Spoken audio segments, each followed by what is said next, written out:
Sure. Are you guys both ready? Yeah. Yep. All right. Are you guys ready? Woo! All righty. We will start this race in 5, 4, 3, 2, 1, and go. Woo!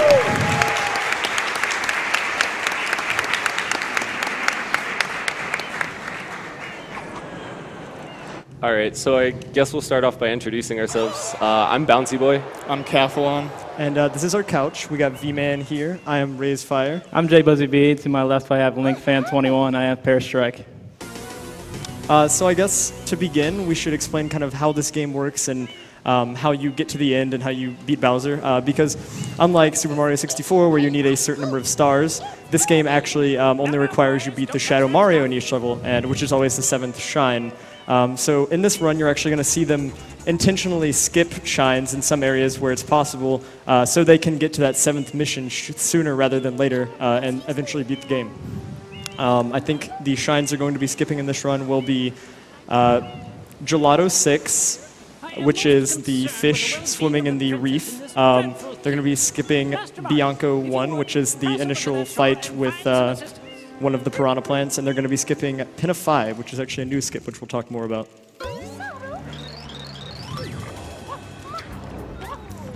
I guess also kind of to explain the hoverless category and how it differs from any other category is simply they will not be using the hover nozzle throughout the duration of the run. Believe it or not, you can actually beat the entire game with not ever using the hover nozzle, and you can actually almost 100% the game. There's only 4 blue coins in the entire game that you can't get without the hover nozzle. Just a bunch of tutorials to start off, and we'll get to actual gameplay about 8 minutes in. Yeah. This game has a kind of long intro, but we're going to take advantage of that to explain a few of the differences between hoverless and any percent. So do you want to go ahead and talk about what a GWKD is and all that?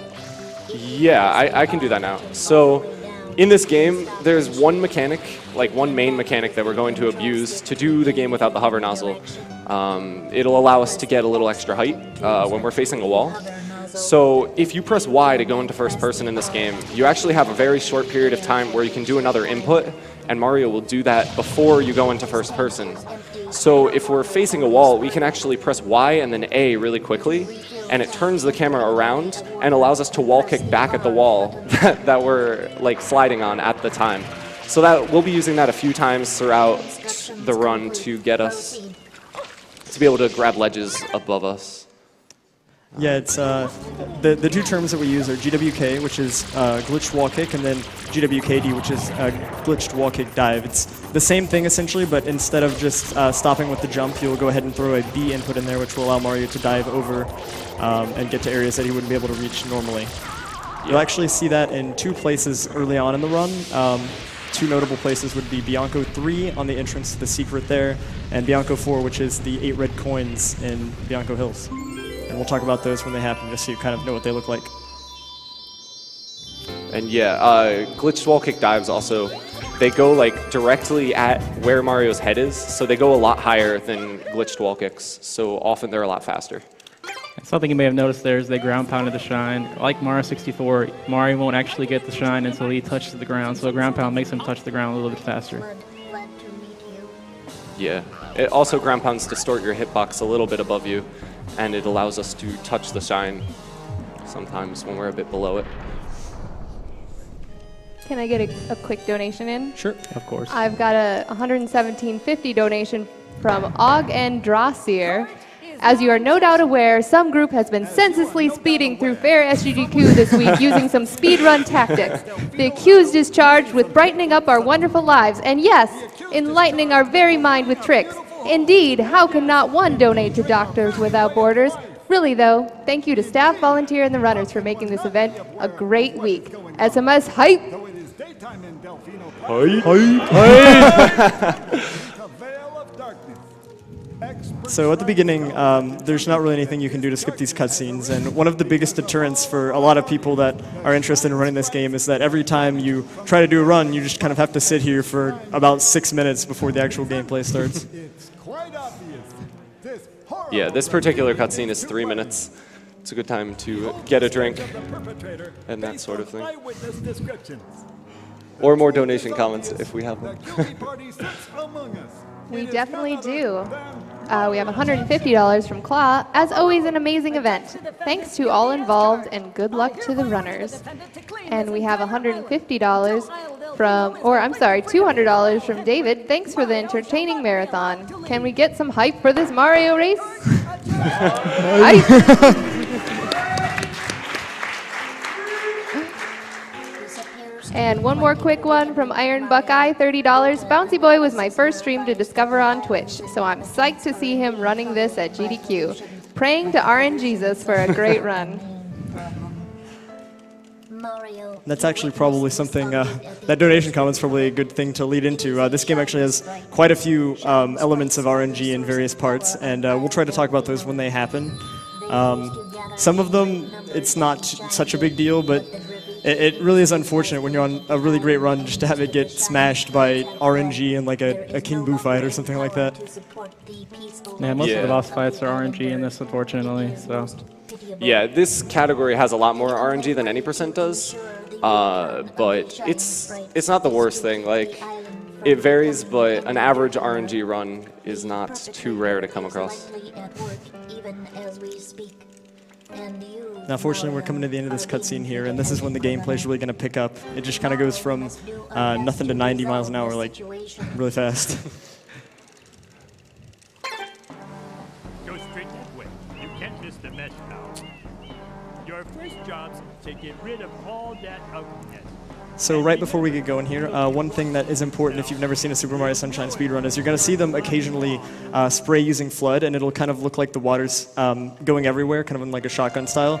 And that's what we refer to as a spam spray. You're going to see them do it right at the beginning. You see Kaffelon does it there. It allows you to uncover and clean off large areas of goop in a very short amount of time. And it also allows them to do a water slide, which you also saw at the beginning there. It's actually one of the fastest ways to get around when you've got a long distance to travel in this game. And you know they do it too, because you have to mash RNA really fast, and you might even hear it on the headset. Yeah, also the spam sprays, they spray a lot of water in like a short period of time. So if we're chasing a Shadow Mario and he's in the air and we get close to him and jump and spam spray, we can do a lot more damage to him that way and knock him down quicker. The only problem is you want to be as close as you can for that, but sometimes if you get too close, you hit him, and the get-up animation for running into Shadow Mario is the longest one in the game.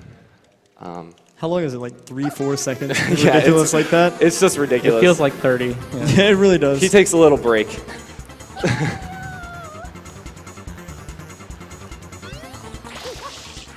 So now we kind of have our first bit of gameplay here. The first thing they're going to be doing is trying to stop Shadow Mario while he's trying to take away Peach. And then he'll go back and go into Bianco Hills where we'll start our first section.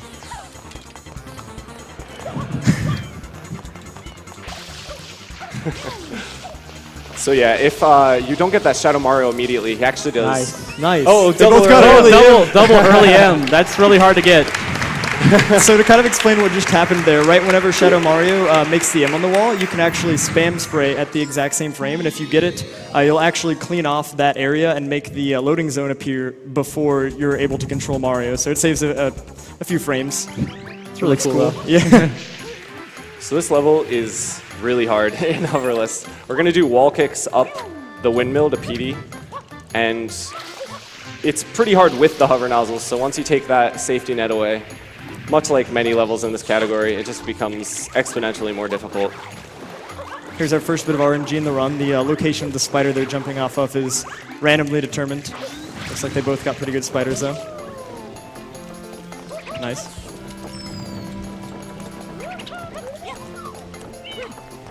And Kaf is up there. Yeah. Nice. Bouncy's going now as well. Nice. And they both make it up there. Nice. Nice. That's really good. That can be difficult. That's a run killer when you're first starting too. It really is.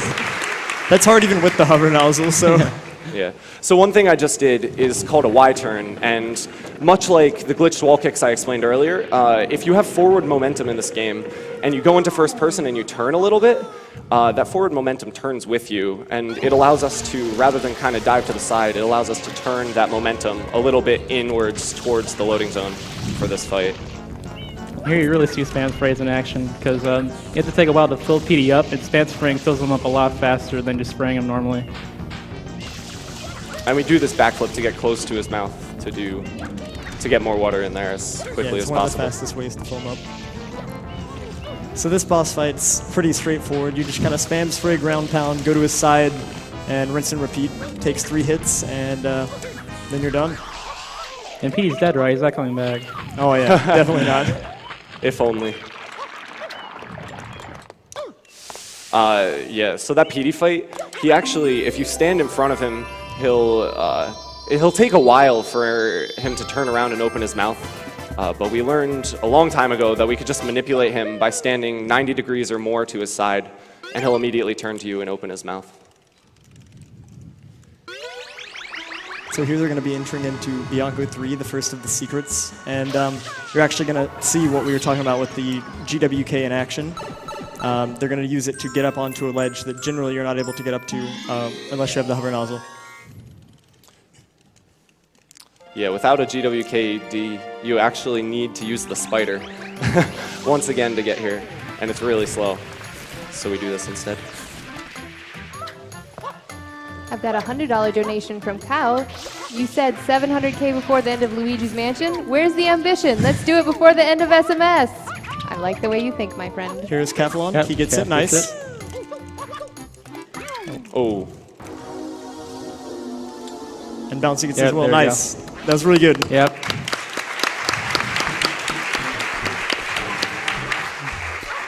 It's actually a super, super technical thing to do.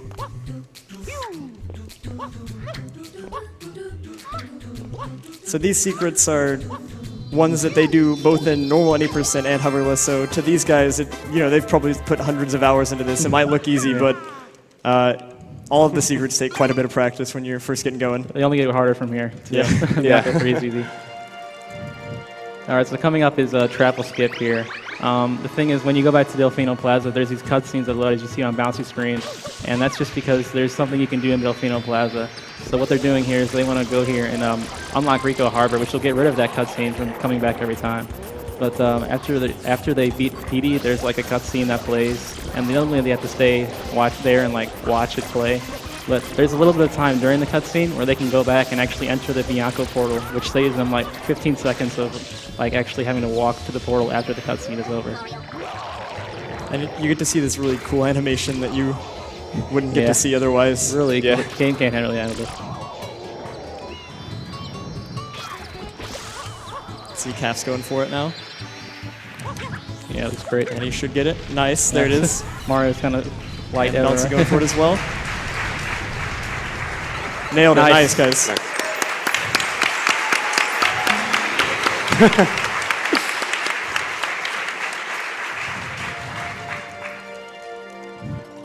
So here we have Bianco 4, the 8 red coin shine of Bianco Hills. Considered one of the most technical, both in 80% and hoverless, but hoverless especially. It involves a GWKD and I believe a spin jump that has a 2-frame window at the very end. There's a wall kick that if you don't get immediately, you just fall off. It's supposed to be a ledge, but they're going to get a wall kick off of it because it's hoverless. Both doing very well so far. Kaf gets it Kaf right gets there. it nice. That's the 2-frame.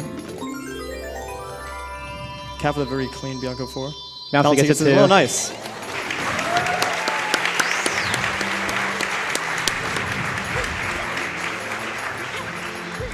Now these red spinnies are actually on cycles, and because they're fast enough, they have it timed pretty much to where they can do dive jumps off of these things to where they don't get hit, but they can also hit the shine, which speeds things up a bit.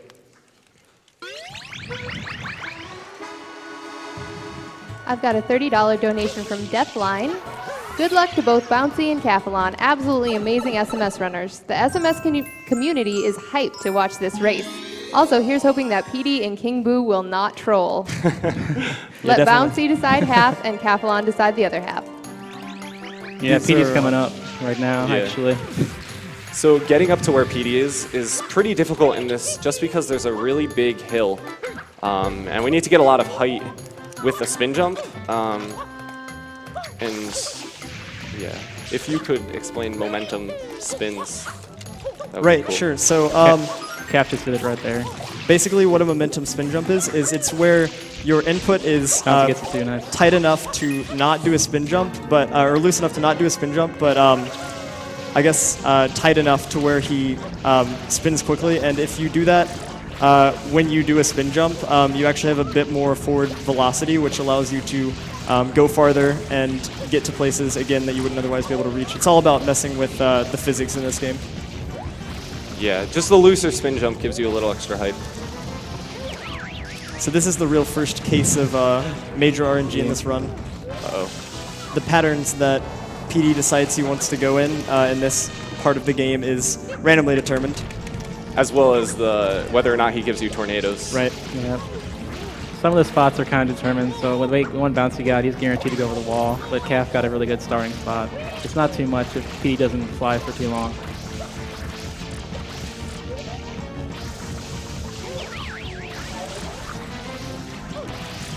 We've got a $10 donation from Yaku. My uncle, Dr. Pat Farmer, worked for MSF for a few years, and this is such a great cause. Coincidentally, Mario Sunshine was his favorite game. Get dem shines.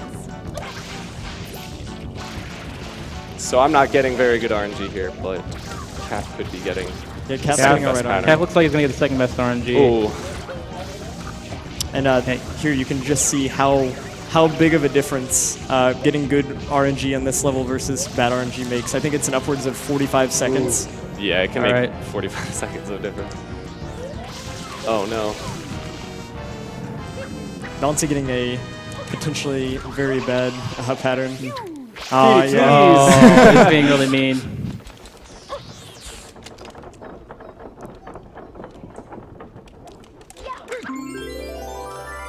And with a lot of these shines that spawn afterwards, there's visual cues. So Kaffelon knew exactly where the shine was going to appear because it's always in the same place. And if you time it correctly, you can actually jump into the air and be in the ground pound animation when the shine spawns, and you'll just grab it immediately.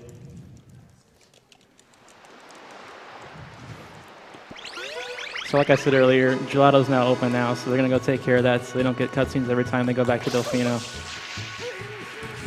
Yeah, each event cutscene in Delfino Plaza takes 2.5 seconds. So if you just let it sit there and get other shines, you're forced to watch it every time, and it adds up. So since this is speedrun, we do want to save frames, save time, so we want to try to get this stuff taken care of as soon as possible. Yeah, there's a point in time in the run where there's not really a reason to get rid of the event cutscenes because we don't need the object that we're going to. But in this case, splitting up Bianco makes a lot of sense since we have to go to Gelato anyway, so we might as well open it early.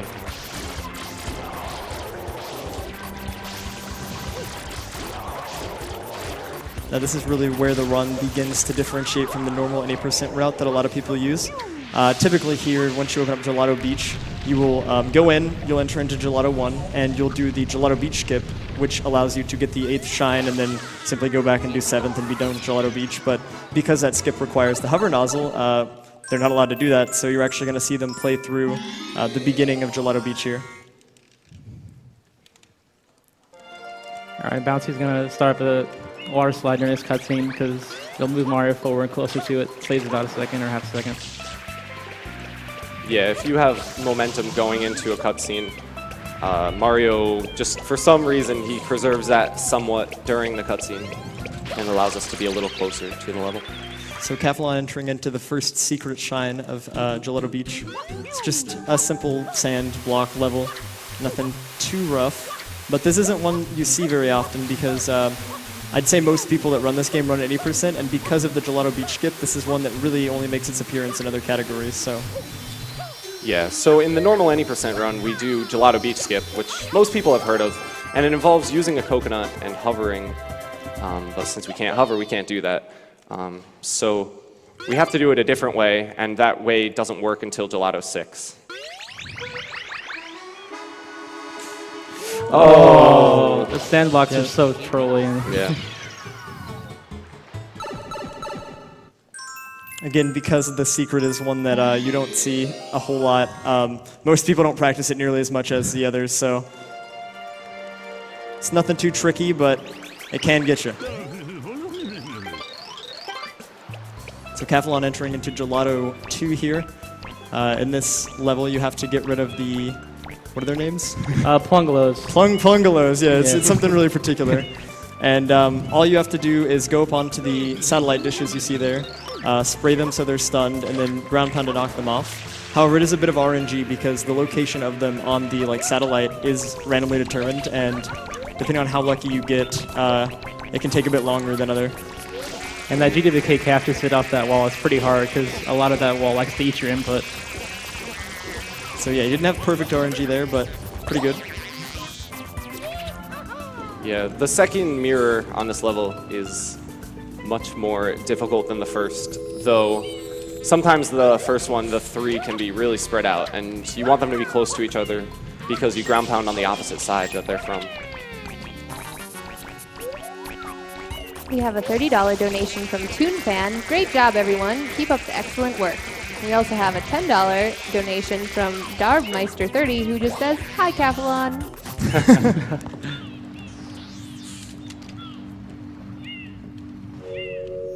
Yeah, Gelato Beach in general is just kind of a slow world. There's not too much that goes on here. Everything is just kind of, I don't know, slow, not super fast-paced. That's why I'm really glad for Gelato Beach giving 90%.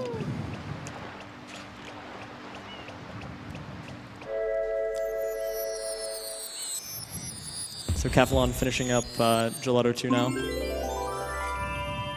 Bouncy moving on to the second section. Oh, yeah. Bad RNG there. yeah, you can get really unlucky here, and the mirrors can just be impossible to get to. And that was the case there. It didn't end up costing too much time, though, because the Plungalos are in good spots.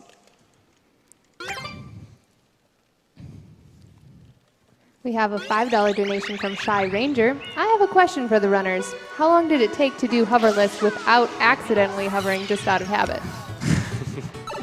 Too long. It's crazy. You guys have run both hoverless and 80% so much. You guys can go back and forth. I don't know how you do it. Yeah. All right, so Calf's starting Wiggler. It looks like he does the same thing every time, but it actually is dependent here. He's going to hit Wiggler down right here, but then he's going to wait for Wiggler to stop sliding, and then he's going to ground pound him. And what that does is set him up to get him like the fastest kill possible, or also like do different movements.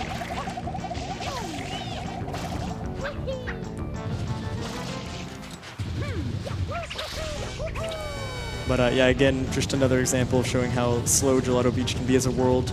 In the Wiggler fight, you know, he's just spending a lot of time sitting around waiting. There's not really anything he can do to speed up the process. Yeah, the run really picks up after Gelato. But yeah, it used to be considered RNG where Wiggler went, and people used to just deal with 2 different possible ways he could go. But someone discovered that you could wait for him to stop on the first hit, and he'll always go to the same place. All right, Cat gets 3rd hit there. That's actually pretty difficult to time. And Wiggler, we time him so Wiggler does not go into the water, because if Wiggler goes into the water, he can actually be too deep to hit. So you'll have to do the 3rd cycle all over again.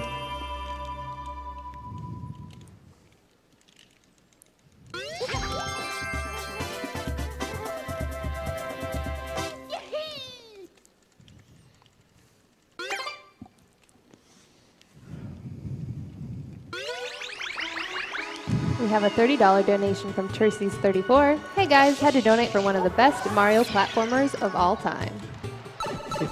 Definitely agree with you.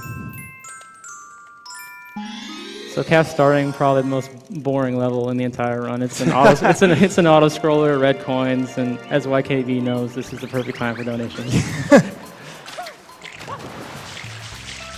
All right, we have $100 from RoboJeb. Had to donate for my favorite Mario game. Best of luck to both runners, and thanks for all the work of everyone at SGDQ. So yeah, the Sandbird, you have to ride it all the way up, and you can't make it go any faster. So you just kind of collect the red coins and don't die. And That's pretty much it. As a casual player, this is super difficult for whatever reason, but once we're speedrunners, we kind of have a better handle on the controls and we don't accidentally walk off of the sandbird. That being said, you do need to be at least somewhat careful because if you slip off because you can't speed it up, it is a pretty big time hit, but... Yeah. And dying at the end of sandbird costs like a minute and a half. Yeah, it's a pretty huge big time hit. loss. We have $20 from Lahar LS Blade. Tell Kaffelon to smile for once. If he does, I'll donate another $20. Kaf, only if you can smile and speedrun at the same time.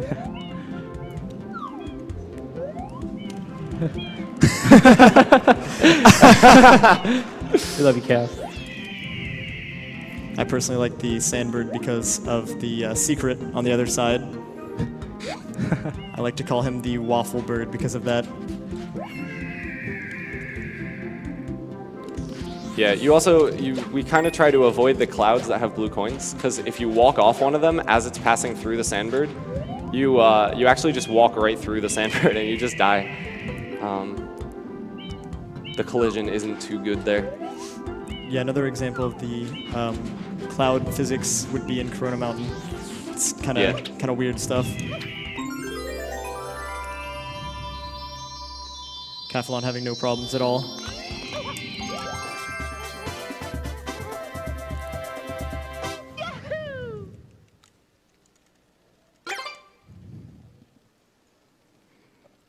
Oh yeah, waffle bird. There you go. Yeah, waffle bird!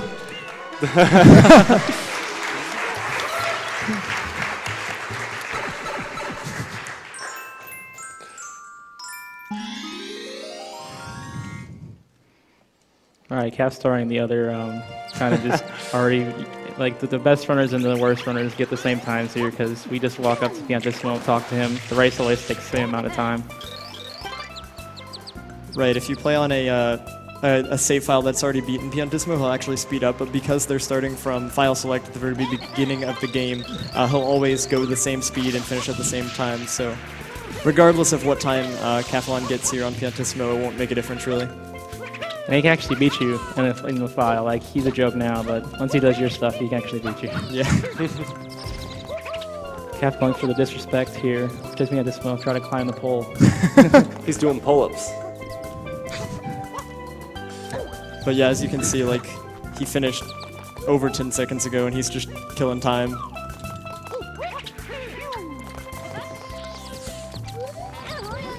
Yeah, after Pianissimo, the run picks up a lot because we go to Pinna, where there's the new skip as well as some difficult platforming levels and stuff.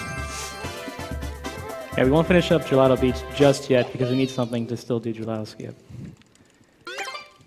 Yeah, that's something interesting about hoverless. I mentioned whenever they went into Gelato Beach that they couldn't do Gelato Skip, but because they're playing on the Japanese version of the game, they're able to do a trick when they're riding Yoshi that actually allows them to get that shine in the tube as well.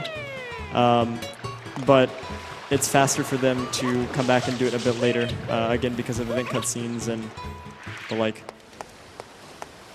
I've got a $30 donation from Allison Lane. I recently found GDQ videos on YouTube and was thrilled to see SGDQ would be a week later. Now we have two amazing runners playing one of my favorite games. Good luck to both of the runners. Oh yeah, kill the animals, save the frames. It's called a speedrun for a reason. We have $30 from Jin Axel. Hey everyone, been watching GDQ for a few years now and looking forward to seeing this SMS race. So that cutscene that Kaffelon just watched, in this game you can actually skip that cutscene by dying as soon as you enter it, but that requires getting out of bounds and using the death plane, which is underground out of bounds. And unfortunately in hoverless we can't clip out of bounds without using the hover nozzle. It's something that the task can do, but it's like frame perfect and pixel perfect, and it's really difficult to do. So we just watch the cutscene in this category, and yeah. So Cass entering Pinna Park here. And, you can play this game casually. You know, there's a big cutscene coming up. What Cass going to do here is he's going to pause, he's going to exit area, and enter the loading zone for the cutscene, which actually skips it. You can actually do that again after you've beaten the Mecha Bowser as well. whenever there's a visual cue. When you see explosions happening on the ground after you've got the third hit, you can pause and exit area and just go to the shine grab section, skipping the second cutscene as well. And if you miss those cutscene skips combined, it's 3 minutes lost. So you really want to get them.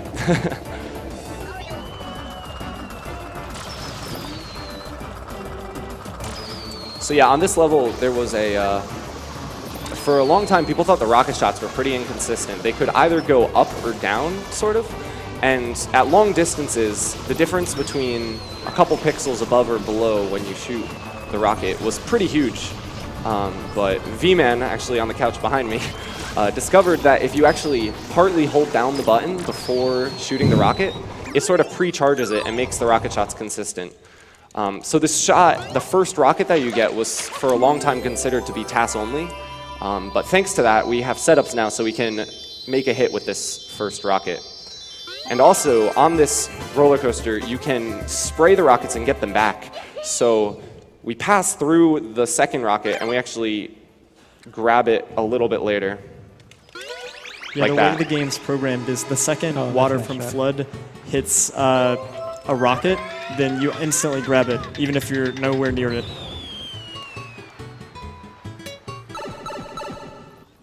We have a $100 anonymous donation. Multi-time viewer, first-time donator. Putting 3/4 of this to saving the animals and the other quarter to, let's see. All right, the last quarter goes to naming you John Cena.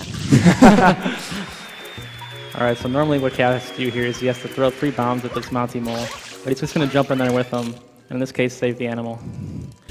And allow him to skip right in and go into the secret. This is probably one of the easier secrets to do, just because everything is on a cycle, but it's so lenient that you really don't have to be super quick to make the fastest cycle. So you can see here he's actually waiting because he has to wait for the red things to respawn before he can continue moving forward.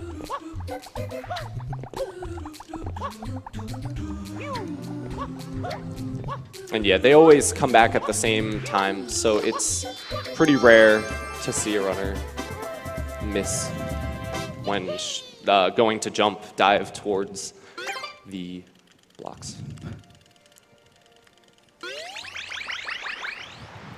So Kaffelon's finished up Pinna 2, he's going into Pinna 3, and this is one of the craziest shines, both for 80% but even more so for hoverless, because a lot of the red coins in this area specifically are out in the open in the middle of the air, and because you don't have the hover nozzle, it makes getting those a lot more tricky, so he's going to be abusing the ship's movement, and everything kind of here is on a cycle, so it's important for him to be moving efficiently while he goes through the level in order to make sure he gets everything with the fastest cycle. I'll try to see if I can explain everything here, but there's a lot going on. It's kind of hard to cover all at once. Yeah, and if you mess up getting that second coin right there, you lose a lot of time because you often have to wait for the boats to come around again. And the cycle is about 45 seconds long, so you can lose a lot of time that way.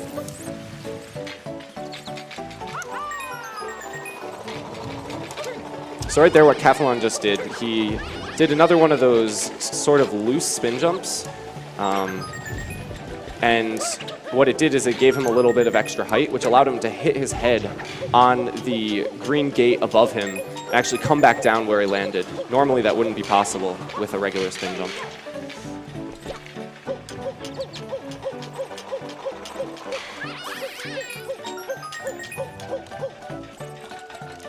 So here he has to dodge these guys. There's a side flip to make sure he doesn't clip through. Gets the coin. Nice. That was a pretty good That's red still coins, a really man. good shine Yeah, by those are good red Kaffelon. coins.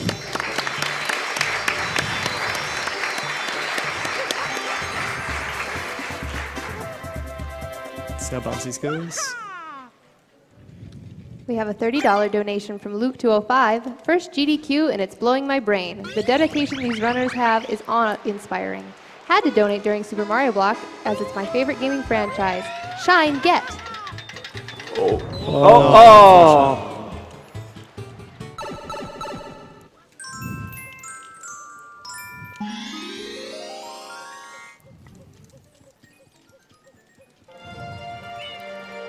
So Kaffelon here entering Pinna 4. This is pretty much the same in hoverless as it is in any percent. The idea here is... Oh. Nice. He gets the coin.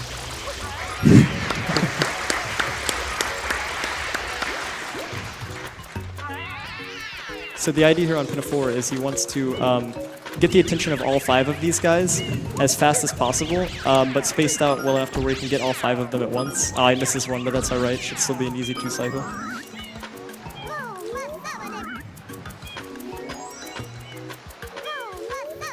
So yeah, the reason we want to kill them all in 1 cycle before the cutscenes begin to play is it makes use of the time between ground pounding on the turtles and the cutscene beginning, because that time actually is about 10 seconds. So the difference between a 1 cycle and a 2 cycle is about 10 seconds. And he won't ground pound for the shine because the way the game works won't let him actually ground pound after this. He'll just fall down anyways. Yeah. So now that he's finishing up Pinna 4, after this he's actually going to be re-entering into Pinna 2, which is where you'll be able to see the new skip that was discovered like 3-4 weeks ago. It's less than a month old. It's a pretty big deal.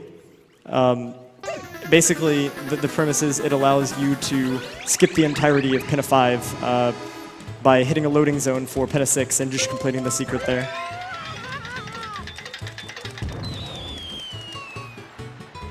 So to explain kind of how it works, what he's going to do is whenever he enters into Pinna 2, he's going to immediately get on Yoshi, whatever fruit he wants. And the reason, oh, nice 1 cycle, by the way, that was great. Yeah.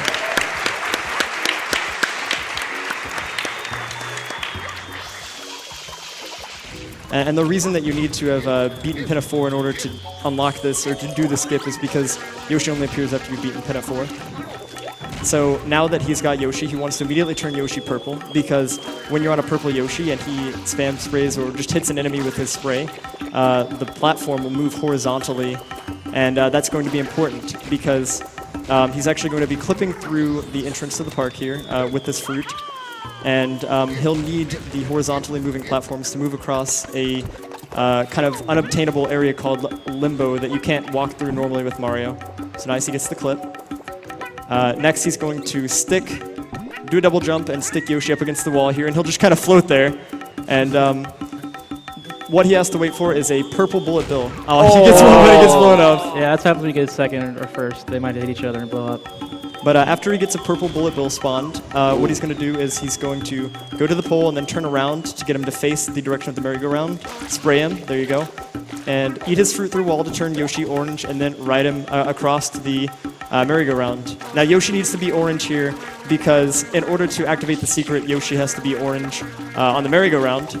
So that's the importance of being able to eat the fruit through the wall. And looks like he's got it here. And nice, he gets it, that's really good. Yeah. Nice, dude.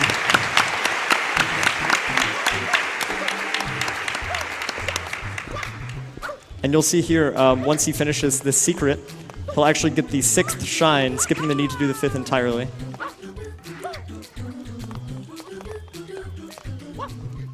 We've got a $20 donation from Lahar LS Blade again. I can tell he was smiling on the inside, so here. Don't mess up quick kill on Noki 7, Cap. So where we place the papaya to turn Yoshi orange next to the door is actually pretty precise because we have to be able to eat the fruit through a gap sort of between 2 of the door textures. Ooh. And you have to wait for a purple rocket here, which each cycle takes a while. 6 to 8 seconds. Yeah.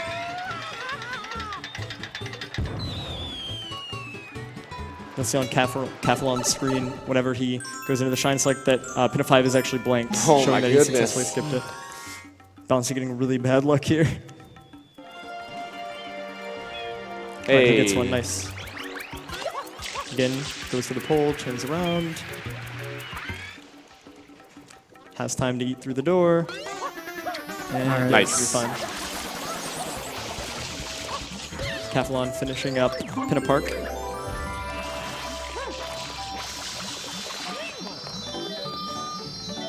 See if Bouncey gets this. Yeah, he's and got he it. does. Good job, Oh, Bouncey. nice! Both of them get it.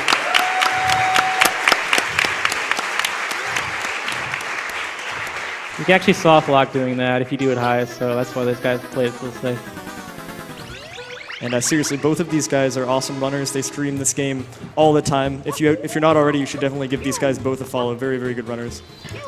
You guys weren't at SGDQ. You didn't see these guys playing this game every day, and they were definitely trying to do their best to show you guys a good time.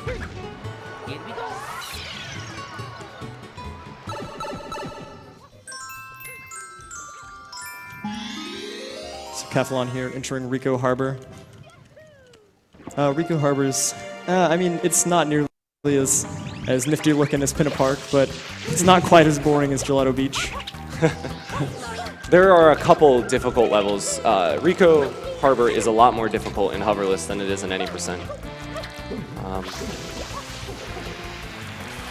But we'll get to those as we get to them. So Rico 1's nothing too bad. Just have to do this blooper fight, same as you would do it at 80%. The idea here is you just kind of have to grab onto, we have to spray off his face so he's not slippery, grab onto his nose, and then pretty much just slap him. That's what it amounts to.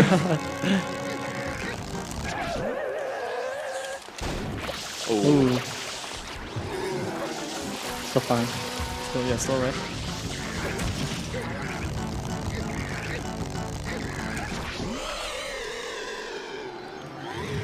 Yeah. So I lost a good amount of time waiting for a purple bullet bill. And again, that's just another case of the RNG in this game. Sometimes it's nice to you, and sometimes it just isn't. But both runners on very good runs at the moment. Both playing pretty all right. I've got a $32 donation from Hef52. Hef here. Need more sunshine. It's pouring down rain here. Shout out to Kaffelon. Gotta have more hair. Hype. Hef out. All right, Cav's entering Pinna 2 here, and Pinna 2 introduces the bloopers here, and there's 3 bloopers, green, yellow, and red. And some people were like, why don't you use the red one? It's obviously faster. But actually, all the bloopers go the exact same speed if you hold all the way forward. They have the same top speed, and the green one has the best control of all of them. So there's really no reason to use the other bloopers. So if someone, like one of your friends thinks the other one's faster, just politely tell them that the green one is the best. Yeah, and we actually do a skip inside the secret that Kaf was about to enter. That is only possible with the green blooper, I'm pretty sure, because the turning radius of the other bloopers is far wider. Yeah, essentially, like in most racing games, in order to evaluate whether or not someone has successfully completed a lap, they have various checkpoints throughout the racetrack. And here, Kaffelon's going to take a right, jump over the wall to hit that checkpoint that I was talking about. And then now that he's hit that checkpoint, he can pretty much just do whatever he wants to get to the finish line. So it's faster to jump over this wall, and that's what he's going to do.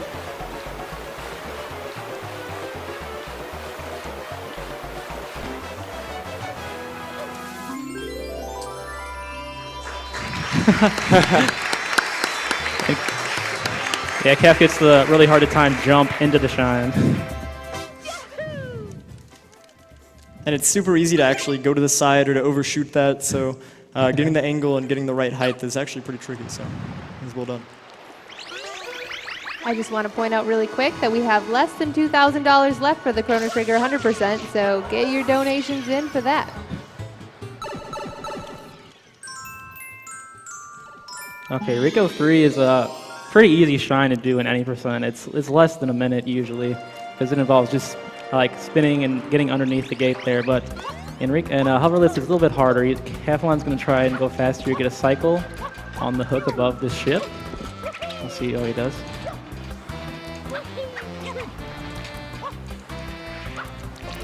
It looks like he just barely misses Just barely.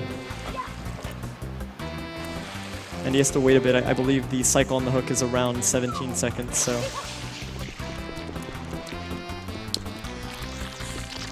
But what you're going to see him do here, instead of just grabbing the underside like you would do in normal any percent, or going up through the top like you would do in a casual playthrough, he's going to kind of combine the two. He's going to be going up top to get the rocket nozzle, and then he will actually be rocketing himself up underneath so he can grab onto the ledge.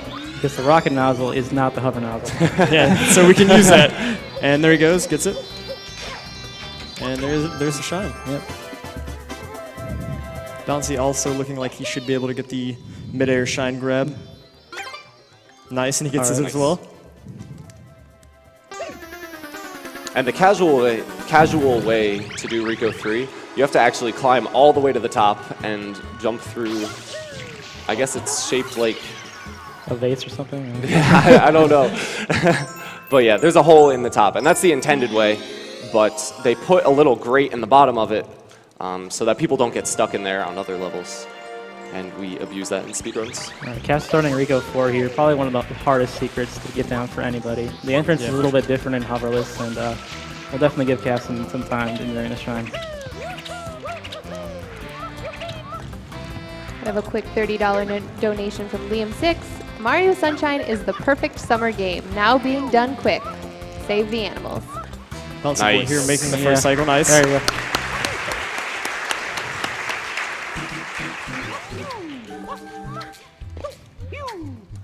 So Kaffelon here entering Rico 4. Kind of the bane of both casual players and speedrunners beginning combined.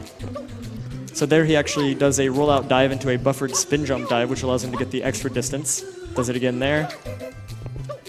And this is looking all right. Nice. Makes Nice. Making that cycle that Kaf just made. Oh, unlucky. Ooh. Yeah, the strats that Kaf and I are doing, they save about 2 seconds, but there is not very much leeway to them. And they're a lot more difficult than the kind of default speedrun strats that were done for a long time. They were made by Sided Williams and Pyroshade.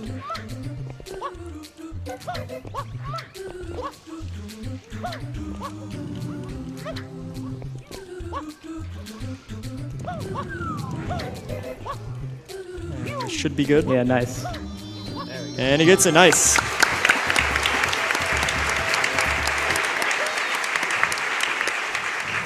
Bounceyboy actually gaining a bit of time here. He's also now on a secret. Let's see how this goes.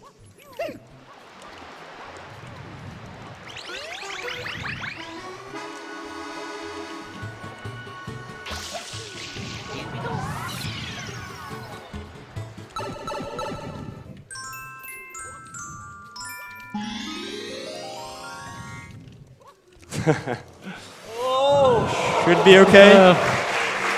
Let's see if he gets it. Nice bounce. And he gets it as well. Nice.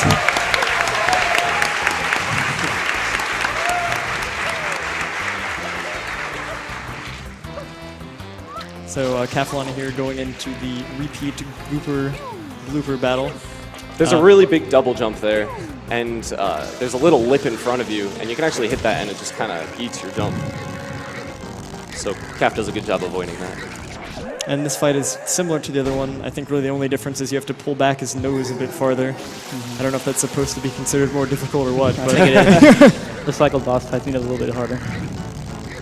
We have a $50 donation from Erazerize. Good luck to Bouncy and Kaffelon on hoverless percent. You've got this. Also, shout out to Racefire for being such an amazing human being. To see you guys grow so much is inspiring. We love and are so proud of all of you.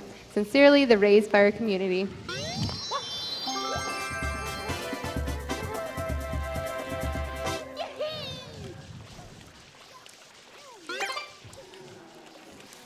So the race is actually pretty close. Kaffelon finishing up Rico 5 here. I think there's probably around 30, 40 seconds between the two, maybe less. A little less than 30 Yeah. maybe. So it's a really good race. So on the level Kaf is about to enter, there's 8 red coins that you have to collect on a blooper. And there was a route that was kind of used for a long time, and only one person, Samurai Man, started using this different route, which saves 1 second, and it's a decent amount more difficult, but you shouldn't have any trouble with it. It's It's one of those things that it's hard to watch just because it looks like he's going to die a lot, and it's kind of tricky to learn, but once you practice it some, you kind of get it down. Something we really been pointing with bloopers is we always hold forward and we use the C stick actually to move back and forth on the bloopers. Right, because if you're not constantly holding up, then you won't get that similar speed with the green blooper that Buzzy was talking about earlier. So it is important to constantly be holding up on the joystick. And Cap gets the 132, which is optimal. Instead of going around the front, he actually goes behind the boat here to get the shine. All right. Nice. Bouncy now doing his red coins.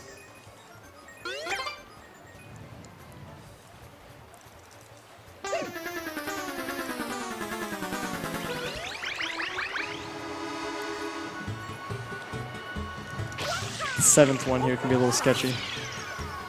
Nice. No problem, nice. Got the 2 jumps. And And looks he's like 132 as well. Now Kaffelon here actually doing the hardest Shadow Mario of all can't- time. This is really hard to learn. I don't know how Cap does this.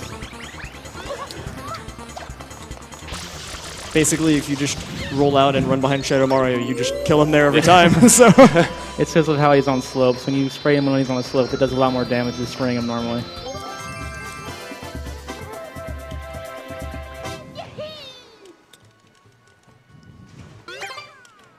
So he's going to go finish up Bianco now. And once again, we split that up because there's a lot of cutscenes early on in the run and upon entering Delfino. So doing it this way saves about 5 seconds on those cutscenes. It's a trade-off, though, because Bianco 6 is a very difficult secret. Ooh. he gets the All right, back. nice, nice backup. Nice backup, man.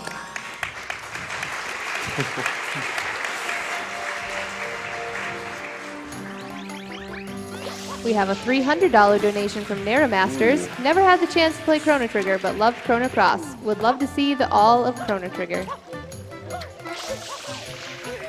So something interesting to point out going into the Bianco 6 secret, you're going to see them do 2 crazy things right at the beginning. There's a wall on the right-hand side that you'll see, and Kaffelon actually goes for kind of a spin jump and a utilization of that Y turn to get a wall jump and continue forward, whereas Bounceyboy prefers an angled spin jump to get the dive. We'll see what it looks like here in a second. Also a pretty difficult secret. And here a Y turn, gets the dive, nice. Not done yet, though. You know, this secret can be very, very unforgiving. If you die at the top, it takes a while to die, too.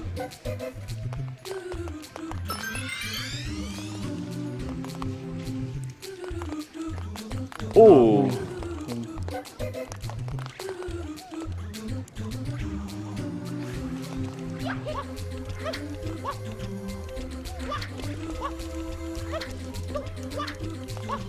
Alright. And Kaffelon Cap gets the finishing the secret shine. nice, man. Bouncy having to do some really ghetto backup strats Yeah. here because he can't. Well, if that happens normally in 90%, you just kind of got to go around. But hoverless, he's got to do it a lot differently. So really creative backup by Bouncy right there. Ooh.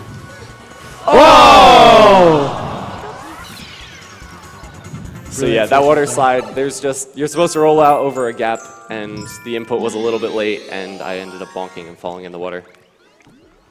That's one of those hard things that it doesn't happen very often, so it's kind of hard to account for, especially in hoverless. Kaffelon here finishing up Bianco. Quick Shadow Mario kill. We have a $20 donation from Tarragon Spice. This is for the Sunshine community for just being awesome. Good luck on the run.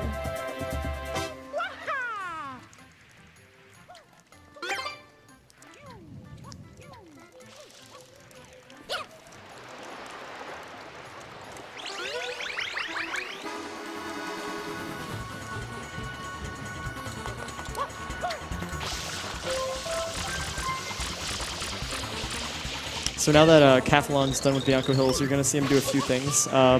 Shadow Mario, you see, has a Yoshi egg. So what he's going to do is he's going to get Yoshi and do a few things that you can do only with Yoshi. So he's going to be opening up Sirena, but not going in. And then he'll also be going to Pianta Village, which is something that you can really only get to in hoverless utilizing Yoshi. Oh, So- nice. So what he did there is he went into the sewer and then jumped out with Yoshi. And if you do that, you get a really, really high jump. But the game is a little weird with that and Yoshi in the sewers. And if you try to jump out, a lot of the times it'll just kind of eat it. And you have to go for a backup strat that's a bit slower. But because he was able to get the jump with no problems, he can enter into Pianta Village.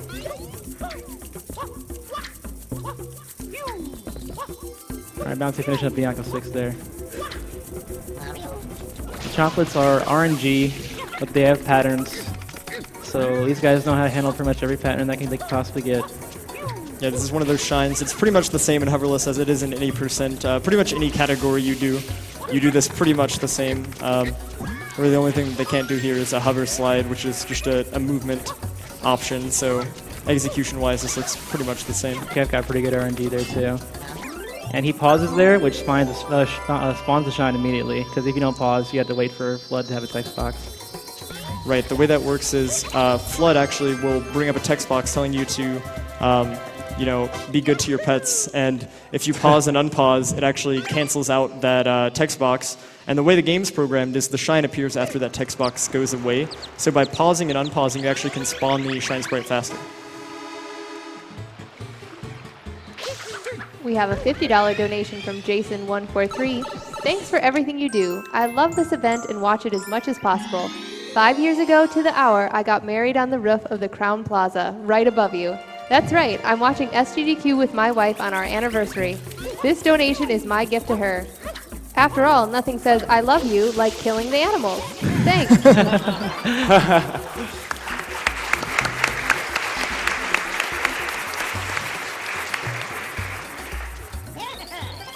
So Bouncy now entering into Pianta Village. We'll see if he'll get the quick entry with Yoshi.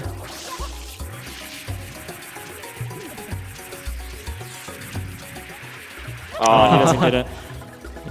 Yeah, sometimes the sewer top is kind of glitchy and you just can't jump out of it. Yeah, Cass been getting it every time, so. Yeah. And with that, Yoshi is out of here. Yeah. Kill the animals.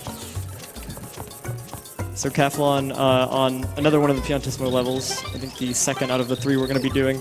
Again, just kind of an auto-scroller. You get to the end as fast as possible, but there's nothing you can do to really speed it up.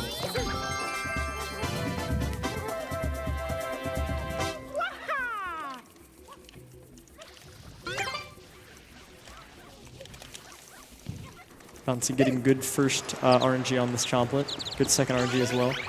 Looks like he might get the best pattern here.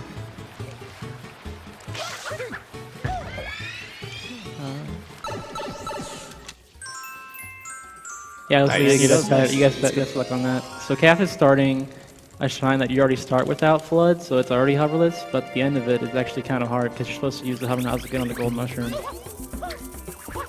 So what he's going to do here is he's actually going to... the movement on this bridge is important because he wants to line himself up on the lava so he can get hit by one of the wind guys, use the invincibility frames to move across the lava, and then navigate his way using the box and the mushroom up to Flood. But it's not done. Since this is hoverless, in order to get up there, he has to do a triple jump Y turn, and he gets it. Nice, first try.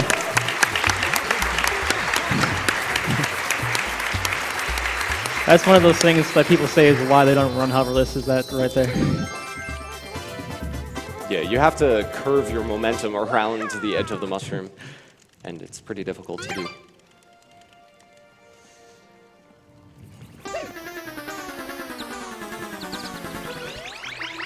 We have a $50 donation from Cave Johnson 219. He says, Chariots, Cave Johnson here. Good work on completing our new speed test. Remember to complete our new test 100% Chrono Trigger, and don't look into the operational end of the device. All right, Calf getting good RNG there at the beginning. We can tell by the cutscene. There's 3 ways the big chain chomp can go at the beginning, and preferably he goes down the middle path or the right path because they're about the same speed.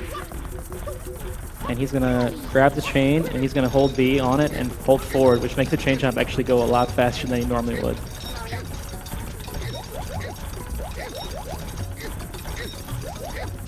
Alright, now he's going to let go of the chain, and he's going to try to lure the chain jump into the bath and spray him off as late as possible because he moves faster when he's red. So by spraying him off late here, and grabbing the chain right when he's about to turn around, he can get the quick... Chainless. Chainless, whatever you want to call it.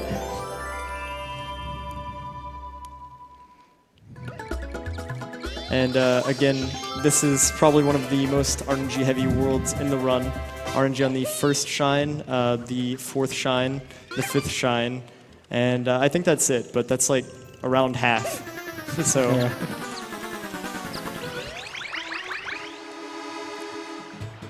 Bouncy now entering Pianta 3 here.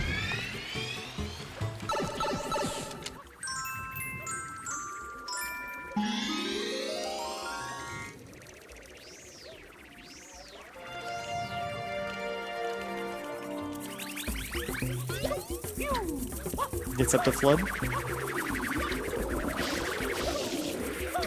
All right, And he nice also job, gets Bouncy. first try. Nice. All right, nice.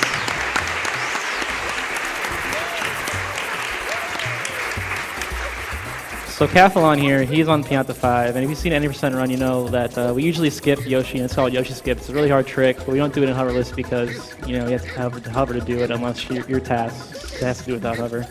So, Yeah. so he's just going to basically do the entrance normally, like he's going to jump off of Yoshi here, Y turn so he gets on the mushroom, and just get into the shine normally. And there's 2 instances of RNG on that level. One inside the secret, but also what fruit you get is RNG on Yoshi. And a couple times we need to unlock Yoshi, and which fruit we get is RNG because some fruits you can throw farther than others, and he got a papaya there, which is good because you can throw that one pretty far. So here on the Pianta 5 secret, the movement of these little Piantas are actually randomly determined, and it's possible if you're fast enough and you get lucky enough that you can have. Oh, yeah, he was too far away. If the other Piantas would have been nice, he actually would have had a really good shot at early cycle there. But he gets the swag, triple jump. And Buzzy mentioned early cycle. Basically what that is if you can stop the Pianta on this platform when he's on the right-hand side of it instead of the left that you see Kaffelon waiting for him to go to now, you can actually jump on his head to stop him and then have him throw you to the shine, which saves between 25 to 35 seconds if you get it, but it is randomly determined. Yeah, he mashes Y to get thrown backwards, and kind of like pressing Y messes with the way he throws you too. And he actually got really good RNG because the guy can stop in 3 spots, but he didn't stop at all for Kaffelon, which is really good. Pretty much if you don't get early cycle, that's what you're hoping for. Yeah, really, that's the best thing he could have got besides early cycle. I got a $350 donation from P. Grady. Getting this donation in now so I could say I helped to get the Chrono Trigger 100% run. Big shout out to my bro in Australia, the other P. Grady. Game on, son. Keep up the good work, runners, and I really want to hear that egg roll song again. So Kaf is doing Pianta 6 here, probably one of the most technical shines. It's really hard to appreciate all that's going on in this shine. It's really hard to get over 210.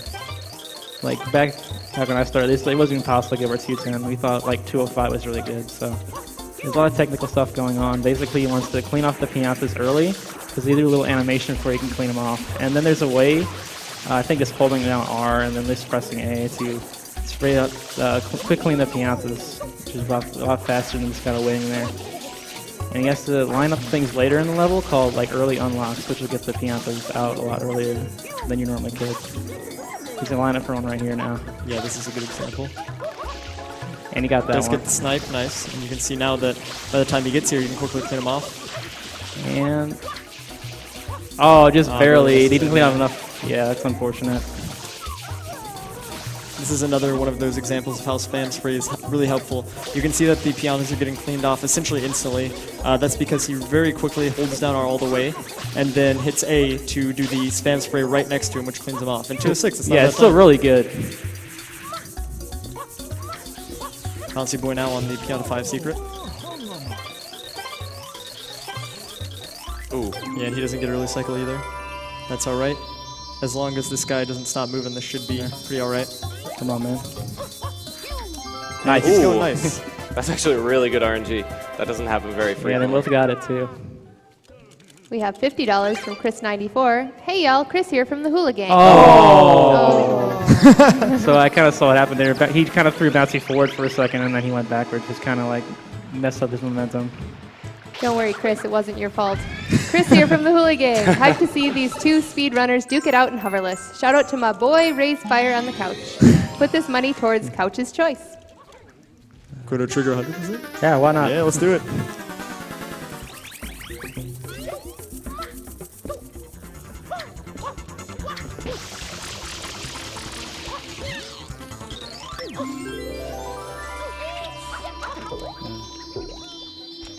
I've got a timely donation from a Chuckster who gave $20 and says, I'm a Chuckster. You're not very nice then if you're Chuckster. So Kaffelon now finishing up Pianta Village. Bouncy just following this guy. Trying to cord, get him to go a little faster. So Kaffelon's actually going to be going to perform the Yoshi skip that it's different from what you guys are probably used to seeing if you normally watch any percent. I think it was mentioned earlier, but this is a JP only trick, and it is important that you have Yoshi for this, so that's why he's coming back to do it later. The idea behind it is he's going to get on Yoshi and then find a seam in the glass tube. And once you get that seam, you want to slowly walk into the tube. And right before Yoshi clips back out, he's going to hit X to make Mario jump off Yoshi and then hit L to quickly ground pound. And if he does it correctly, it is pretty precise, then, then he should be able to grab the shine. In normal 80%, it saves around 10 minutes. It's not nearly as big in hoverless, but it is a time save still, and since this is a speed run, we want to save time. It saves going over into that barrier reef over there and dealing with RNG coins that can be really annoying and go into the wall, so this is much better. So, in the meantime, we've got Bouncy here doing his Cat Village. It's got a pretty good start so far. You'll see here he angles the camera on Kaffelon's screen to get Yoshi to begin to walk in. He's going to slowly walk, and right before he gets out, he'll do that. Nice, and he gets it first try. Nice.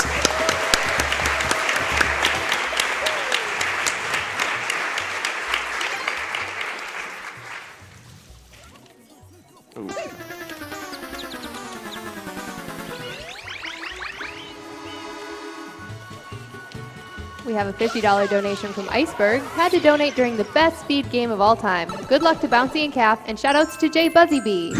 Shout out to Iceberg on the couch back there. Donations go to Jay Buzzy's choice. Kill the animals. I'm a speedrunner, I'm used to it. Bouncy getting an okay time as well.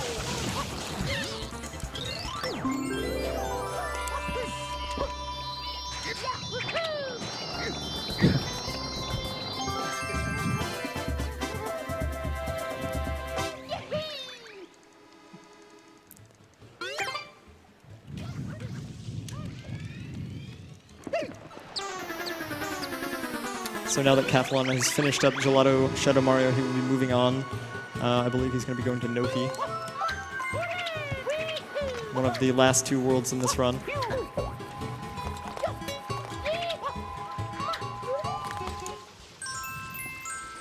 Alright, Noki is probably the hardest, both of these have said probably the hardest to execute in hoverless. There's a lot of technical movement involved on the cliffs. Bouncy likes to get those beads down right there. They weren't feeling it this time. So what you see him do there is in air he begins a spin jump, and in this game if you do a normal jump and then spin jump in the air and then hit A, it'll actually perform the triple jump animation. You'll get the added height, which is good for trying to get high height in a short amount of time. Well, very good movement on this Noki one so far.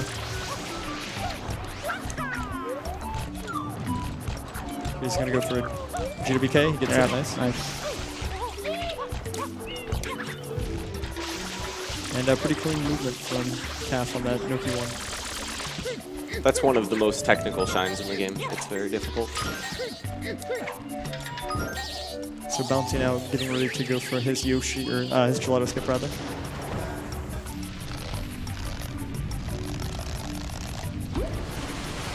I've got $10 from Sebastian Lazari. Sunshine is my favorite speed game. Have watched runs for both Bouncy and Kaffelon so many times that it's impossible to choose one, so good luck to both of you guys. Also, this reader is doing an awesome job. Keep it going. Oh, thanks.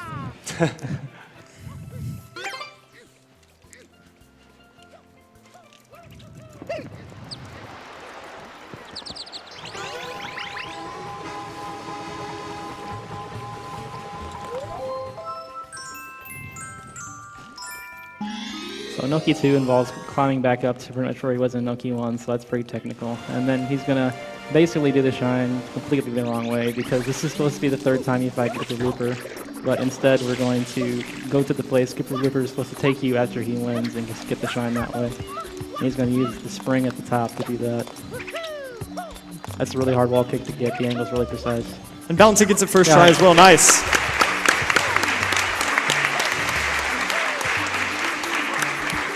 All right, we'll see Calf do the clip right here. He's going to line it up, dive, and he should get this. Yeah, this angle's pretty lenient here on Noki 2. And he gets it as well. Nice. Crazy stuff going on all over the place. Hard to keep up with these two guys. I've got some good news, everybody. Chrono Trigger 100% has been met. Hey.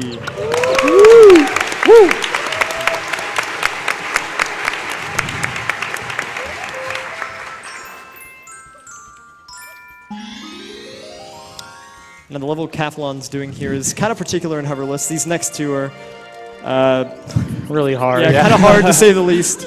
And if you are familiar with how this game works, Noki 3 is just simply the red coins in the bottle. However, since you're not allowed to use the hover nozzle, which you're used to gain height while you're in water, these first 2 coins he has to get immediately. And if he does not get them, he has to exit area because there's no other way to get them. So let's see if he gets them. Gets 1. And he gets 2, nice. All right, now he's got the rest of them. It's kind of hard too to do hoverless because you got to use the current to shoot himself back up a lot of times.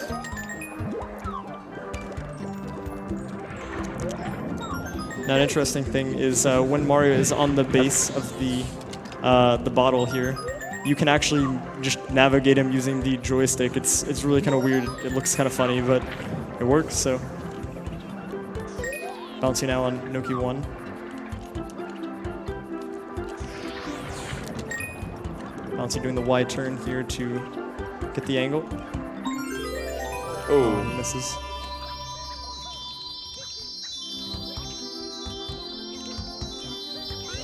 It's the side flip. All right, so now to get the shine here, Cass has to kind of, there we go, right away. Yeah, he gets it. He has to kind of slide up that to touch the shine hitbox. We've got a $10 donation from Bad RNG. Hello from the Netherlands. It might be quite late, but super hyped for Sunshine. Also, kill the animals. They never intended to finish the game. All right, Cass starting to do eel. Let's find one more technical shines. I don't know if either one of you wants to explain it. Eel is the most difficult shine in hoverless, by far.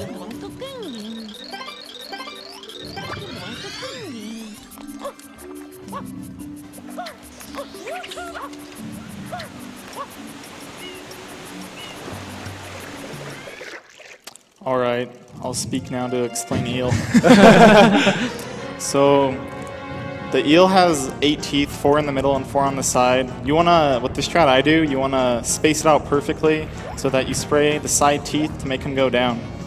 And at the beginning, I wanna see which way he spins because that'll determine which side the gold tooth starts on. And the gold tooth is special, so I wanna spray it first.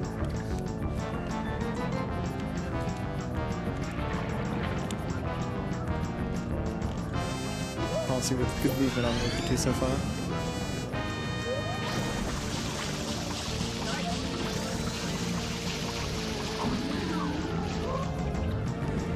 I've got a $30 donation from Kaffelon Has Manly Hair. Super Mario Sunshine was the first game I got with my GameCube when I was a kid. It is amazing the dedication you guys have to be absolutely destroying this game and the hours I spent playing this in my childhood. This money is going towards Chrono Trigger 100% because it will be awesome. Good luck with the rest of your run. You see Calf there is cleaning the teeth from the side there. Yeah, an interesting thing about the eel is it looks like Kaffelon's just spraying at the side of the eel, but he's actually hitting teeth because for whatever reason, hitboxes on the sides of the eel tend to not exist a lot of the time. And again here, when the eel is all the way down, he's able to clean off teeth as well just through his mouth. And he gets a really good eel. Nice. Nice, Calf.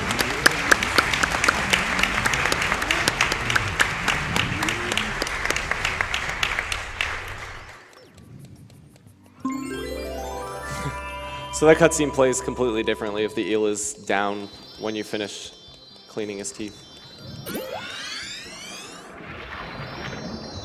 All right, kind of nervous there because Calf can't get stuck in the bottom there, and he will have to reset the shine if that happens. So luckily, he was just able to float right to the shine. We've got $25 from Sayaxima Phone. I consider hover to be one of Sunshine's most valuable tools. Good job proving me wrong. Keep up the great work.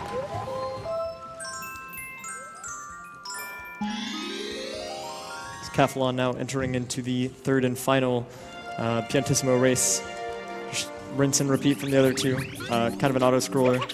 Really the only movement is getting there. Afterwards, it's just touch the flag and wait. So kind of a small thing he does there. If you hold left on the joystick whenever you finish that rollout and you're close enough that you, or far enough away that you won't hit the wall, Mario will instantly get pulled up onto the same platform as Piantissimo and begin the talk for the race. Saves a few frames, nothing major. We've got $25 from Nathan52. Finally played Mario Sunshine for the first time earlier this year, and I'm so happy to be able to finally watch it at a GDQ. We've got $100 from Germensch Marco. Big thanks to Team Germensch for the German restream. Rummel Kappa.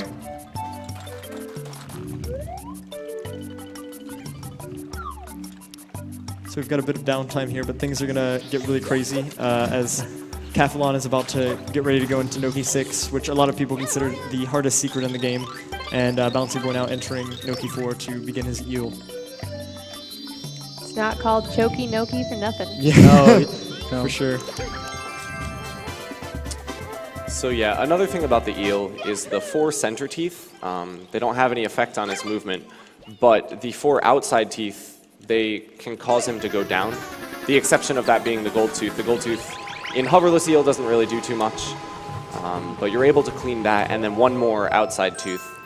So we use that to actually make him go down as much as possible so that while he's down we can clean his center teeth and hopefully only have the eel go up and down a couple times. So the entrance to Noki 6 is completely different in hoverless, as you probably would expect. It's pretty precise too. Cass has to jump on basically all the ropes to get up there.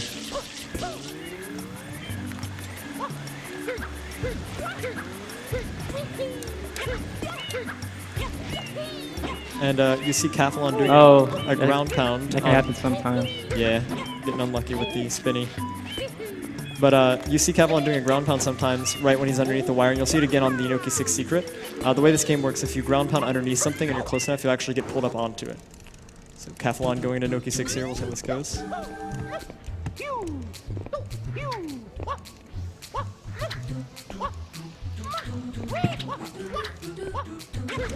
There's that ground pound again.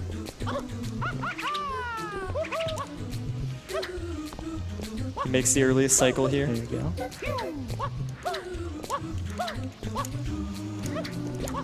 And here he's going to go for something called Pyro Kick. Nice. He gets it, nice. And All right, good calf. gets a shine, nice.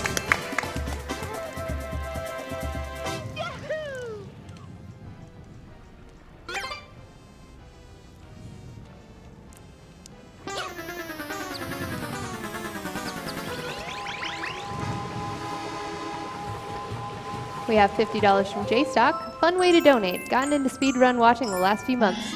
This race makes me want to play Sunshine for the first time. Well done to both runners.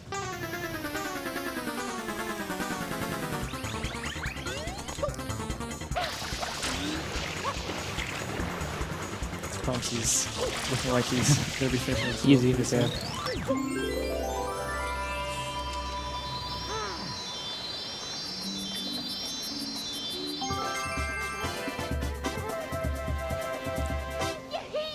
Kaffelon there getting the quick kill on the Shadow Mario, by the way.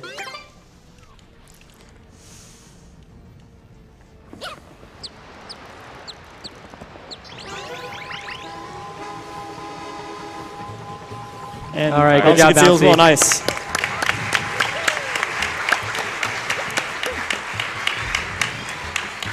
It's a big time loss if he dies on eel, so really good to get that out of the way. Yeah, the eel is super hard even in standard 80%, so you remove the hover nozzle and it becomes about 10 times harder. And I believe a death costs between 3 and 4 minutes, so Yeah, not fun. yeah, not fun at all. Kaffelon here going into the final world of the run, Sirena Beach. Usually we would already do this already. Yeah, and normal 80%. And I know I might sound like a broken record, but this boss is pretty much completely RNG as well. Probably the most RNG though. Yeah. So the way it works is this manta ray, after you spray it a bit, will break up into smaller manta rays that will continue breaking up into smaller and smaller pieces until eventually, when you spray them, they disappear. So we're going to see him do here is he's going to do a dive rollout onto the hut and go into first-person mode, which will make it turn around. Here he's going to spray it until it breaks. And what he wants to do here is break the two larger ones when they're as close together as possible. That way his spam spray hits a large portion of them, so he can get to the second cycle of the boss sooner rather than later. And That was really fast. That was really fast. That was really fast, making it. And whenever you reach the second phase of the boss, the text box appears. They all turn kind of a pink-purplish color. And this is important because they all become attracted to, and they come towards Mario, which makes cleaning them like way easier.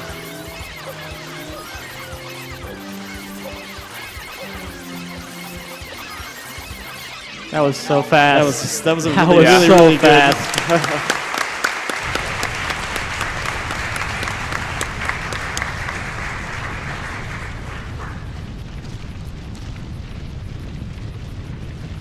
Yeah, when the manta splits for the first time, where the two mantas go is random. And you like them to stay close together, but sometimes they kind of go all over the place. So We've got a $30 donation from Good RNG. Hi, Kaffelon. Just wanted to say that I'm a huge fan. Oh, and Bounceyboy, sorry about that. I'll make it up to you after the race. We'll hopefully see good RNG in a few shines. yeah.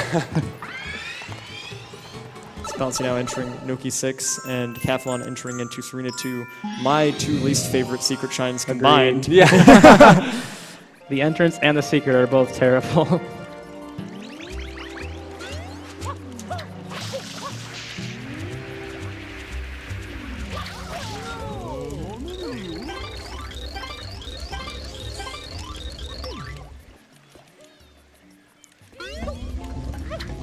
Kaffelon going for the quick entry. He gets it. Nice. Oh, And nice. he's in. Nice. That was Dodging really good. moves are hard.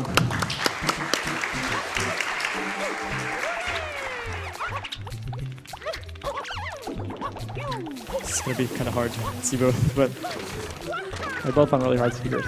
yeah, for sure.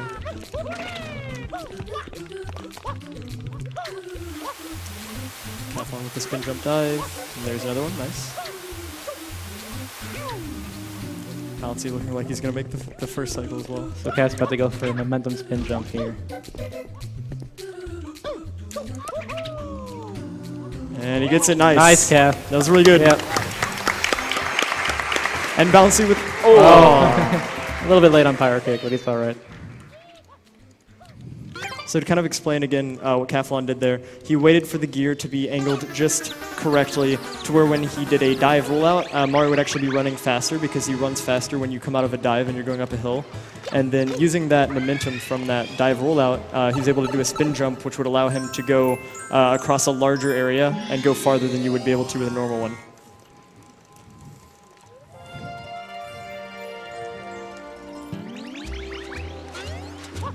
We got a $50 donation from Twinkle Biscuit. Just wanted to say thanks to all the runners for coming together to show off their hard work. Thanks to everyone working behind the scenes to put on this awesome event as well. Last year I was soft and saved the animals. They've lived a good life. Now kill them all. So normally this shine is a really long puzzle around the hotel, but what Cat's going to do here is he's going to take the banana and banana split. And go right in. There we go.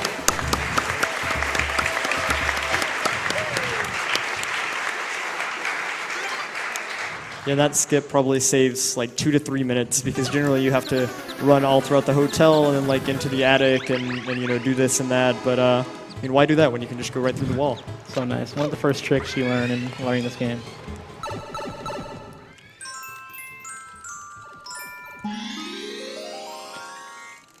So Cat's going to do something crazy here pretty soon. Getting into the casino, you're supposed to do a number of slots. They're RNG basically, and like they open a curtain and then you got to do more kind of spray some panels, and it's really, really weird and it wastes a lot of time.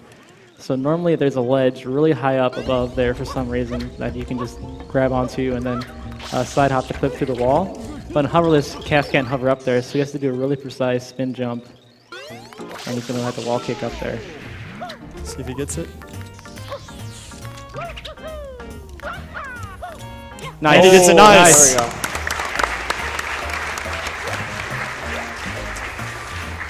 And from there you can just dive over the side Hole into in the center. one. There we go.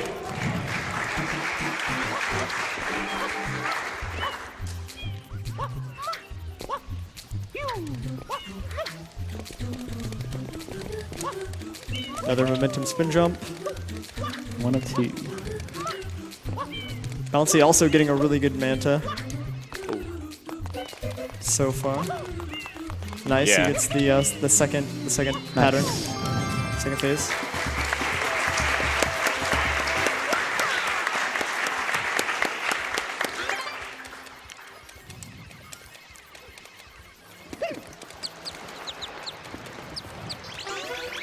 $20 from Andy249. Greetings from Puerto Rico. Watching this great event with my better half on her birthday. Happy birthday, Griselle. Okay, so good RNG donated a little bit earlier. Hopefully he's with Kaf for this shine. Because King Boo is purely RNG. What's going to happen here is ideally he will get King Boo dead in 6 cycles. He'll start with fruits. 5, yeah. So he'll start with fruit, and then he'll want question marks for enemies, and then he'll want fruit again, question marks, and then fruit. That's perfect RNG. But unfortunately, it doesn't happen all the time.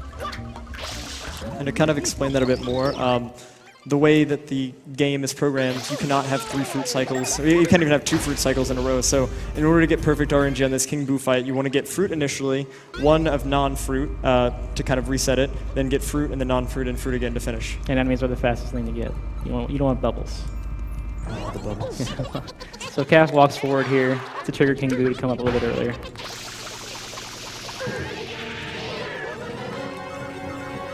Good start. Good start. Meanwhile, Bounceyboy entering into Sirena 2.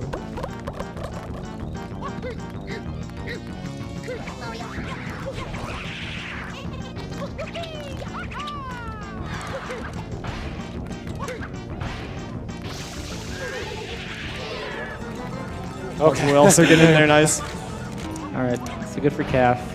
He wants to wait for the enemies to spawn before he walks in, because if you don't do that, King Boo will constantly give you everything but fruit over and over again.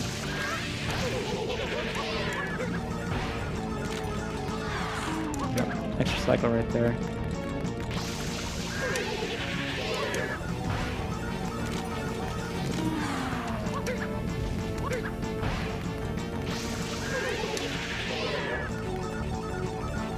All right. Bouncy now setting up for the momentum spin jump on Sirena 2. And he gets it as well. Nice! Nice, Bouncy.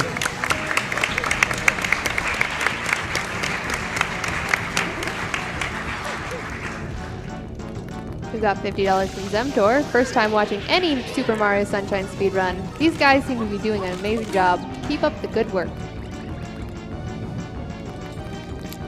So you'll see on the King Boo fight, after fruit cycle, Kaffelon actually doesn't immediately cancel out whenever he sees that it's not fruit. The reasoning behind this is if you cancel out too early, the enemies, without letting them spawn, then you'll never get fruit again. So it's important that after you get a fruit cycle, you have to at least wait for the enemies to appear before you cancel them out. Afterwards, you saw he got an extra cycle, he's able to immediately cancel, but just kind of a small thing that a lot of people seem to forget. I think Kaf got about 3 extra cycles, but it isn't too bad. Yeah, Variant strats. Oh, just hooking up.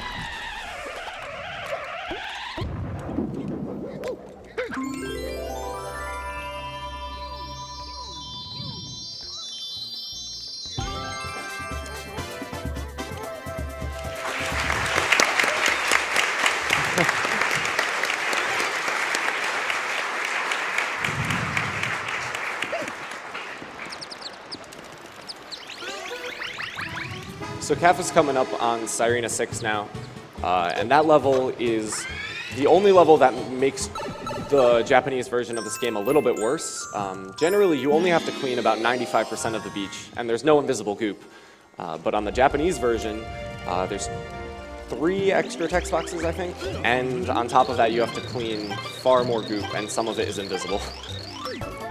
Yeah, you'll see on Kaffelon's screen here, whenever he misses a tiny spot, you'll see that he'll immediately stop spam spraying and clean it off, and that's because the Japanese version is so strict that if you don't take the time to do that, then when it comes to the end of the level, he won't be able to get the shine because the game will still consider the beach as uncleaned. Another little strat he does there, the ground pound on the barrel. It immediately refills your water tank, so just kind of a small thing. Bouncy going for the spin jump. Entry into Sirena 4.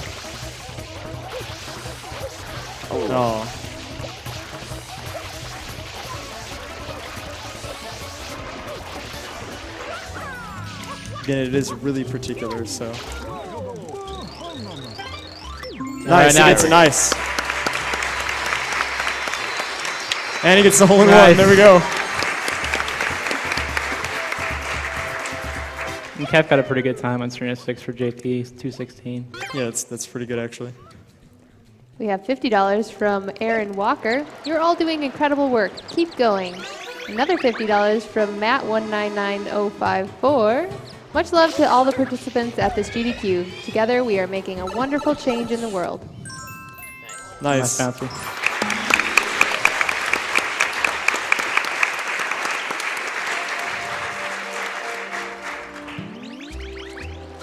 So what Bouncy did is another example of the momentum spin jump, but it's particularly tricky because since you aren't on a one-way sloped or flat surface, getting the angling is kind of weird since you're on a moving cube. Kaffelon here finishing up Sirena, which is actually the last world. After this, all he has is Corona Mountain and we're done. It's a pretty nice kill on Shadow Mario as well.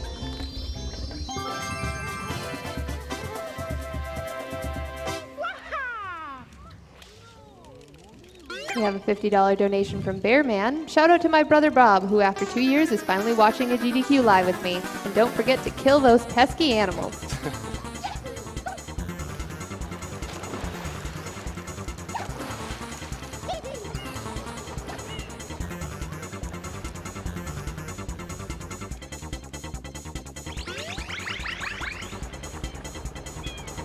So in the past, we've actually found ways to clip into Corona Mountain where the loading zone for Corona Mountain is. But unfortunately, until you beat episode 7 in each world, that's not actually there. So there's no way to activate that early. Corona Mountain is a lot more difficult than hoverless as well. Yeah. So what you're going to see him do a lot here is jump in place, and what he's actually doing there is he's buffering a spin jump. There's an example of it. And by doing this, it allows you to actually jump and dive much farther and higher than you would normally be able to do. And that's crucial because if that were not a mechanic, you would not be able to do Corona Mountain hoverless. As you can see, he's barely making these even with that added distance.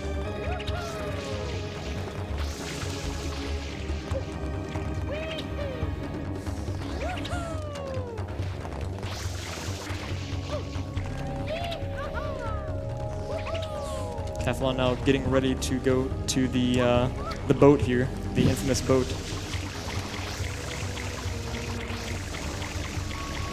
But as you can see here, he's not even remotely scared. Just nails the speedboat, man. No problem. Yeah.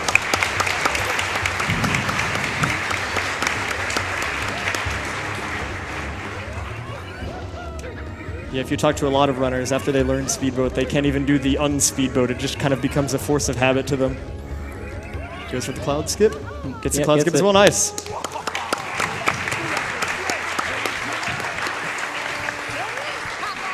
So at this point, Kaffelon has pretty much beaten hoverless. He has to use the rocket nozzle the rest of the way, so he doesn't have to worry about hovering for the rest of the run. My God. Bouncy getting really bad luck on the King Boo fight right now.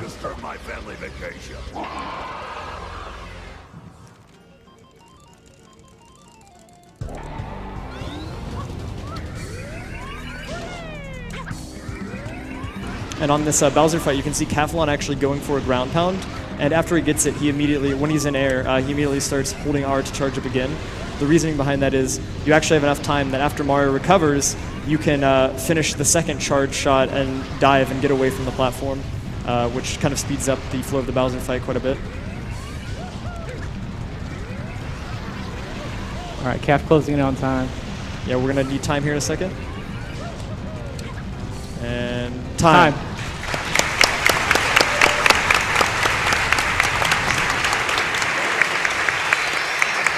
133.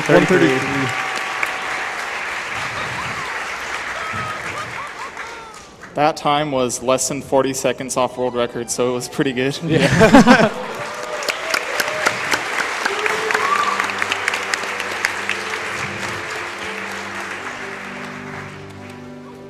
Bouncy now doing his Sirena 6 here.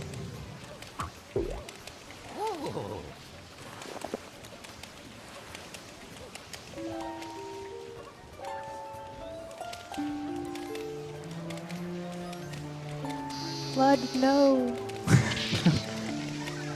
Don't cry. You might come back. Was I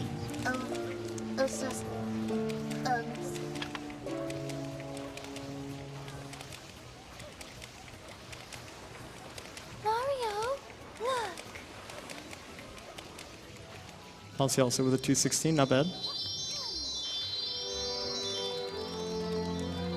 And you can see at the end there just how tight the threshold is for getting the shine to spawn. The beach was pretty much entirely cleaned off, and he just kind of had to spam spray for hopes that he would get little tiny specks of goo. Yeah, it looked almost entirely cleaned off, but there was a little bit of invisible goop left. Have a donation from Neutral RNG, $50. Hey, where's the love? In all seriousness, though, this has been such an amazing thing you guys are doing. Raising money to help Doctors Without Borders is an amazing cause, and it is such a pleasure to watch you guys break the games, whether RNG screws you up or not. Keep up the great work, and save the animals or save the frames. Come on, don't tell me a good speedrunner can't do both. Fight that Mario again. That's my boy. Well put, son. The Royal Koopa line is as strong as ever. But for now, let's just rest a while. Now all we have left is to do Corona, and we'll be done.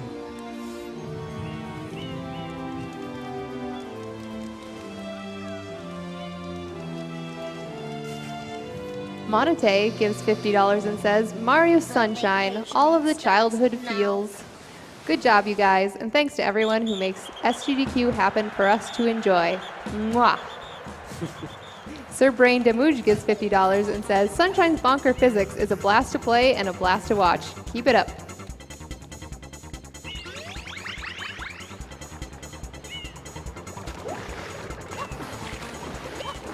Yeah, really the only part of Corona Mountain here that's super different in hoverless is the beginning with the platforms, because once you get to the boat, after you get off, you immediately get the rocket nozzle anyways, so this is kind of the tricky part at the beginning.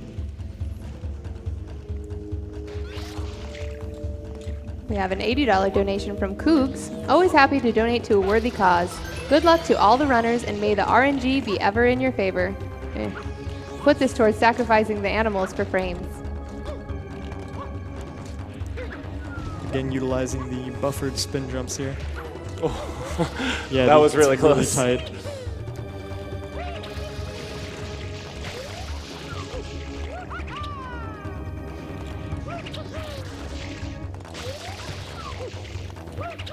We've got $50 from William White. Oh. This is the greatest event ever. I stumbled upon it by accident. It's a blast the whole way through. Thanks to everyone who contributes to such an awesome event and cause. Except the animals. Kill them. Bouncy also going for a speedboat. And again, Got no that. problem for him either. Nice.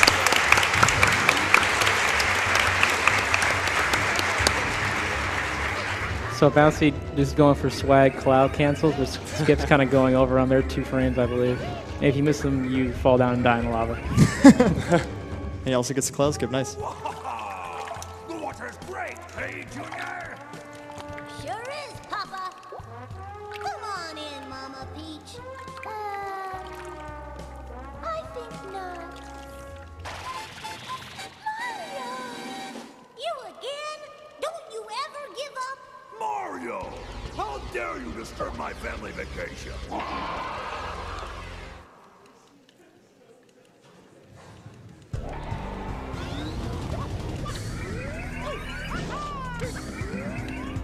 Again with the charged rockets. The 4th one is the hardest to recover from. Yeah, 3 and 4 both can be pretty tricky.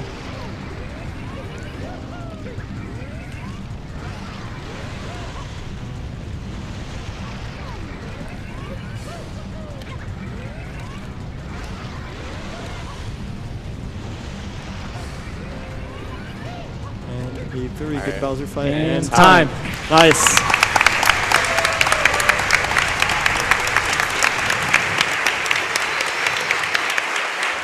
Nice, dude.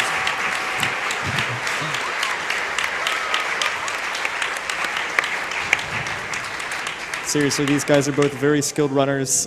You should definitely check out their streams. They stream this game all the time, and they're both very, very good at it. So definitely worth giving them a look for sure. And not just this category, pretty much every category. Yeah, pretty much everything.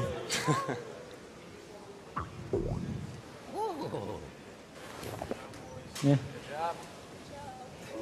All right, let's give it up one more time for Kaffelon and Bounceyboy.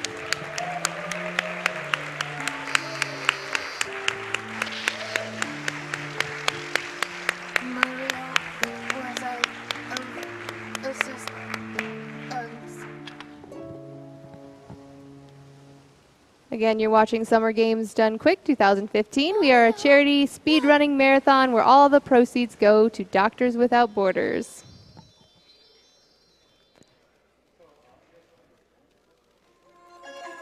Coming up next is going to be the Luigi's Mansion race with Boohead 86, Fire Dragon 764, and Veeman 3000. So be sure to stay tuned for that.